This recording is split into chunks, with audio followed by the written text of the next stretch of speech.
अरे देवेनी, तुझी गाडी कुठली? MH12ची आहे?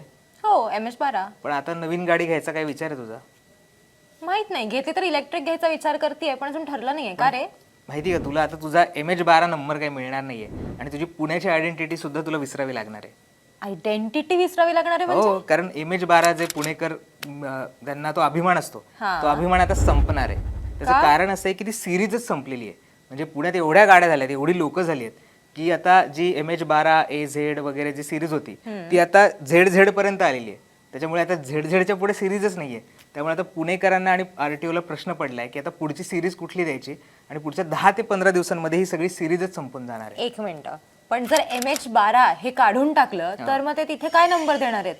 MH61, कारण आता 60 पर्यंत नंबर दिलेले आहेत, तर पुणेकरांना आता पुढचा नंबर MH61 घ्यावा लागणार आहे. म्हणजे नवीन ज्या गाड्या येतील त्यांना आता MH61 नुसार चालावं लागेल पुण्यामध्ये. एक मिनिट, हे खूप कन्फ्युजिंग आहे. म्हणजे पुण्याच्याच गाड्यांसाठी एक माझी गाडी MH12 असेल आणि एक माझी गाडी MH61 असेल? हो, कारण गाड्यांची संख्या इतकी वाढली आहे, जे सिरीज आहे ते संपून गेलेली आहे. त्यामुळे आता पुढची सिरीज द्यायची असेल तर पुढचा नंबर द्यावा लागणार, आणि तो पुढचा नंबर होतो MH61.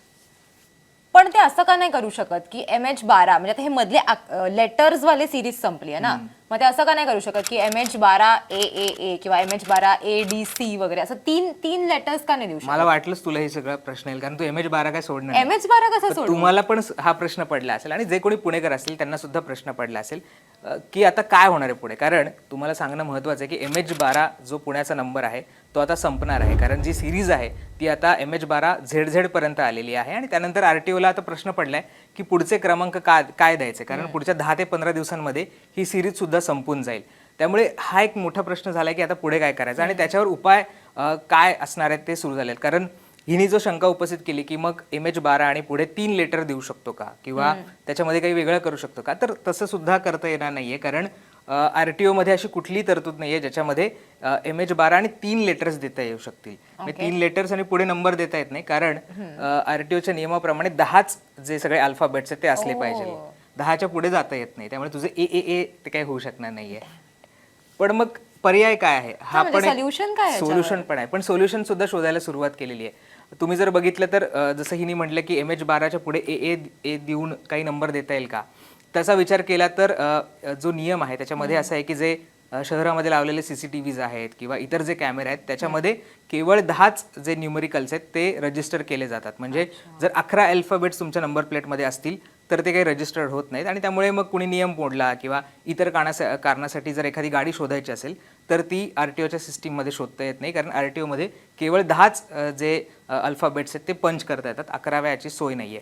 पण हा आता मग पुणे असं भारतातलं असं शहर झालंय की ज्याच्यामध्ये हा पेच प्रसंग निर्माण झालाय, कारण भारतात अजून कुठलं शहर नाहीये की ज्याच्यात एवढ्या गाड्या नाहीये. त्यामुळे आता नवीन काय पर्याय आहे असं सुद्धा तुम्हाला प्रश्न पडले असेल, जसा देवयानीला प्रश्न पडलाय. तर याच्यावरच आता विचार मंथन सुरू आहे. आणि मुरलीधर मोहोळ यांनी जे केंद्रीय मंत्री आहेत RTOचे किंवा परिवहन विभागाचे नितीन गडकरी त्यांच्याशी सुद्धा भेट घेतलेली आहे आणि काही प्रस्ताव दिलेले आहेत. पण यामधला एक महत्त्वाचा प्रस्ताव जो पुणे RTOने सुद्धा दिलाय, त्यांचं म्हणणं आहे की आता ह्यापुढे म्हणजे एक नंबर आणि एक अल्फाबेट असं वापरण्याला आम्हाला परवानगी द्या.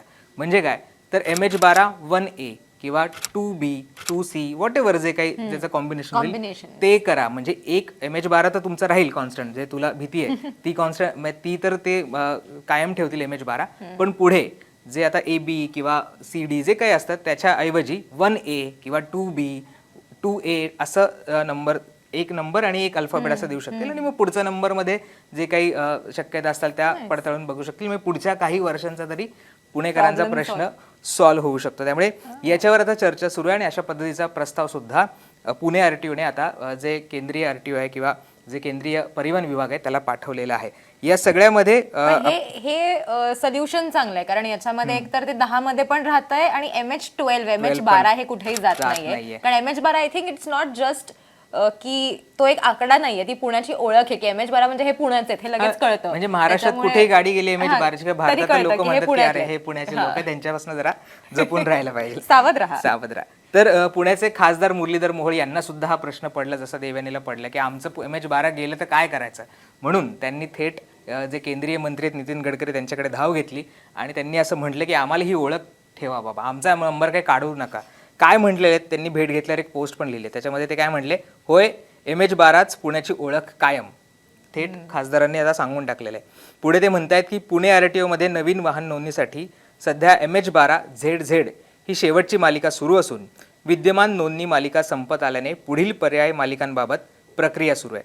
याच पार्श्वभूमीवर पुण्याचा RTO कोड MH12 बदलला जाणार असल्याची चर्चा सुरू झाली. जसं तुलाही प्रश्न पडला, पुणेकरांच्या भावना आणि शहराची ओळख लक्षात घेता हा विषय अत्यंत महत्त्वाचा होता. खासदारांना सुद्धा ते मांडलेले तुझ्या भावना. ही बाब गांभीर्याने लक्षात घेत आज केंद्रीय रस्ते परिवहन व महामार्ग मंत्री माननीय श्री नितीनजी गडकरी यांची भेट घेऊन पुण्याची ओळख बनलेला MH12 हा कोड कोणत्याही परिस्थितीत बदलू नये आणि त्याच कोड अंतर्गत पुढील पर्यायी वाहन नोंदणी मालिका सुरू करण्यासाठी आवश्यक निर्णय घ्यावा अशी आग्रहाची विनंती केली आहे. माननीय नितीनजी गडकरी यांनी या विषयावर सकारात्मक प्रतिसाद देत MH12 हा कोड कायम ठेवण्यासाठी आवश्यक त्या सूचना दिल्या जातील अशी ग्वाही दिली.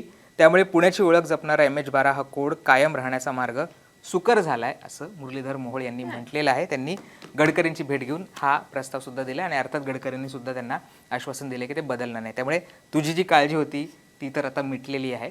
पण पुणेकरांना सुद्धा आता नवीन नंबर आणि पुणेकरांची सुद्धा देशात वेगळ्या पद्धतीने ओळख होणार आहे. कारण पहिलाच प्रयोग कदाचित पुण्यामध्ये असा होऊ शकतो की ज्याच्यामध्ये MH12 किंवा जे आपले जे स्टेटचे कोड असतात, म्हणजे MH महाराष्ट्राचा आहे, जसं वेस्ट बेंगॉलचा WB आहे, त्याच्या पुढे तुमच्या शहराचा नंबर जो 12 आहे आणि त्याच्या पुढे जो सिरीज असते मग AB AC जे काय असतं त्याच्याऐवजी एक नंबर म्हणजे 1A किंवा 2A 2B किंवा 3A वगैरे असा नंबर असू शकतो. एक नंबर, एक अल्फाबेट आणि मग पुढचा नंबर 4 आकडी जो काही असेल तो असू शकतो. त्यामुळे पुढच्या कदाचित 15-20 दिवसात हे याची अंमलबजावणी सुद्धा होईल आणि पुण्याच्या रस्त्यांवर या नवीन नंबरच्या गाड्या सुद्धा पाहायला मिळतील. त्यामुळे तुला गाडी घ्यायची असेल तर तुला आता नंबर बदलायची गरज नाही. तुझं MH12 काय जात राहतंय.